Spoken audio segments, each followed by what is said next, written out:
All right, let's get it. It's a Wednesday morning. Realistically, I don't think a lot of people ready for the knowledge that I'm about to drop, but I think at least a few of my people are gonna receive it as it's intended. So I'm gonna put it out there, man. There's not some great civil war within the MAGA movement. There might be within the Republican Party between the MAGA movement and the establishment Republicans.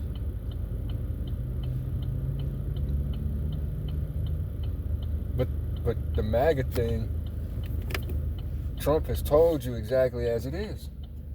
In terms of the ones now that you see are like, oh, and now they're like, oh, I can't believe this and that and the third. And it's, hey, listen, hear me out.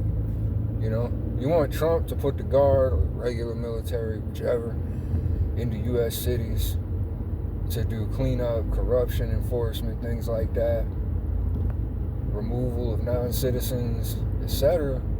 You want Trump to divest and decouple the U.S. from Israel, right? You want all those things.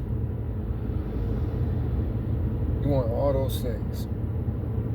But the minute the going got tough with the Iran situation, you jump fence. So you want them to do all these things. And then when the heat gets turned up because he starts doing those things in the order that those things need to be done,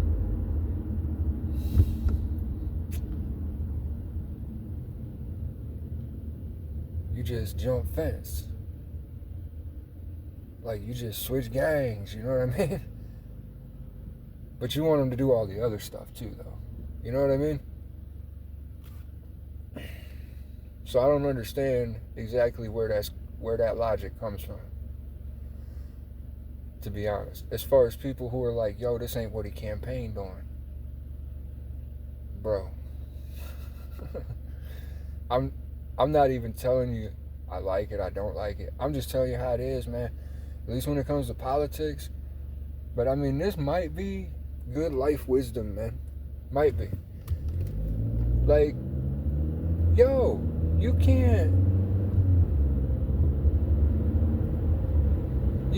tell people that want you to fail what your next move is. You can't. I don't understand why people think, oh, I'm gonna tell people, specific people, individually or in groups, who I know want to see me fail, what my next move is. What kind of remedial crap is that? What you're doing now, the response you're having now about us doing what we're doing over there, you would have had that reaction had he campaigned on it, and he wouldn't have got elected, and you'd have President Harris right now.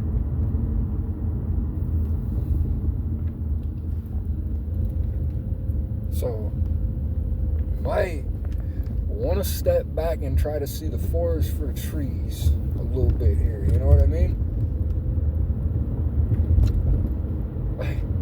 And again, for the umpteenth time, I've been over this.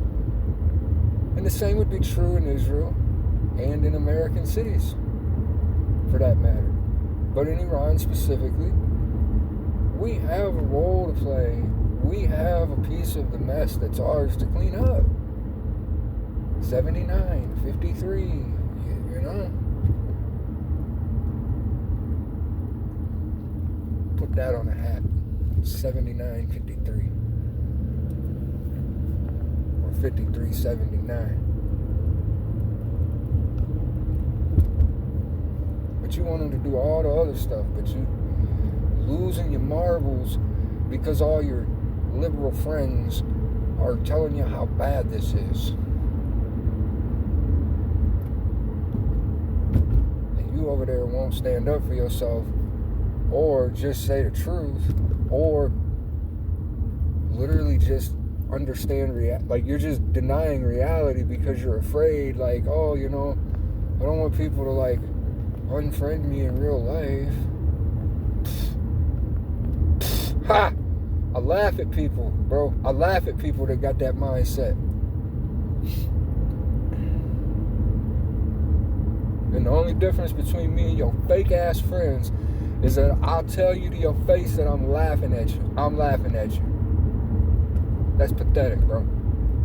The idea that you would live in an altered reality mentally because you're afraid to lose friends? When your entire life experience has taught you that, unfortunately, the vast majority of people that call themselves your friends, when the chip's on the table, bro, they gonna hurt you some way, somehow.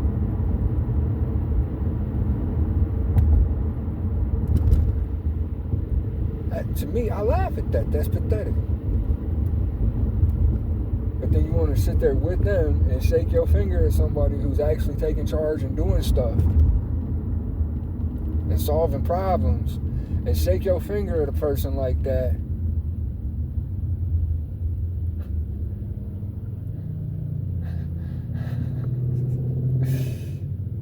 You know what I mean?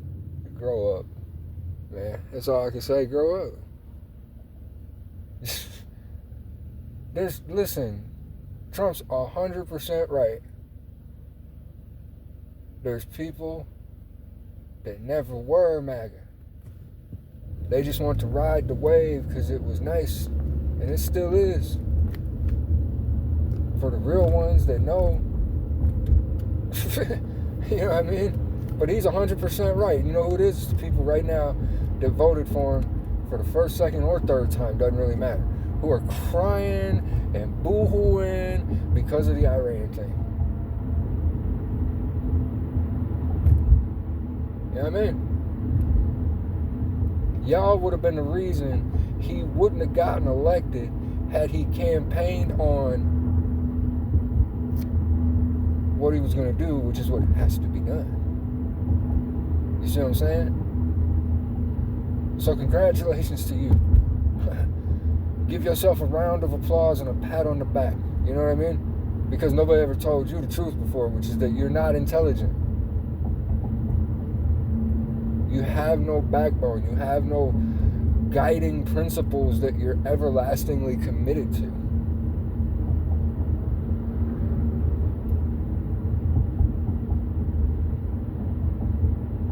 You got to think of it like a mirror, man.